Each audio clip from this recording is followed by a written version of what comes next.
আরে কে রে, বারবার আমার দরজায় টোকা দিচ্ছিস? একবার ধরা পাইলে পিটিয়ে ভর্তা করে দেব। আমার মনে হয় এগুলো এই মহল্লার বাচ্চা যারা এখানে দুষ্টামি করতেছে। আরে এই জ্যাকেটটি এখানে কি রেখেছে? এটা বলে তো সে জ্যাকেটটি মাটিতে ফেলে দিয়ে চলে যায়। আরে ওই লোকটি তো দেখি চলে আসতেছে, এবার তাড়াতাড়ি লুকাতে হবে।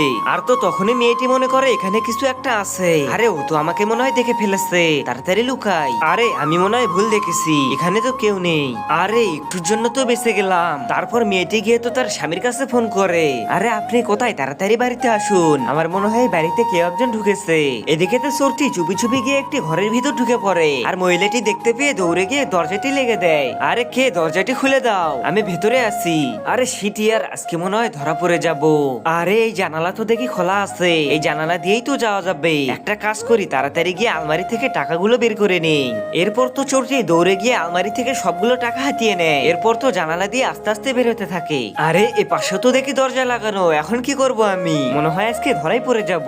আরে কি হয়েছে, কোথায় সে চোর? আরে তুমি এত জলদি করো না, আমি ওকে ঘরের ভিতর আটকে দিয়েছি।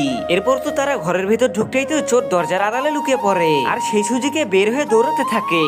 আরে ভাবি, আপনি এখানে? এই যে নিন টাকা, এই টাকা দিয়ে ঈদে কেনাকাটা করেন। আচ্ছা ঠিক আছে, দাও। আরে কত ভালো মানুষ সে, আমাকে ঈদের কেনাকাটার জন্য টাকা দিয়ে গেল। কিন্তু আরে এটাই তো দেখি চোর, এ তো আমার টাকা আমাকেই দিয়ে গেল। এই যে তাড়াতাড়ি বেরিয়ে এসো, চোর পালিয়ে যাইতেছে।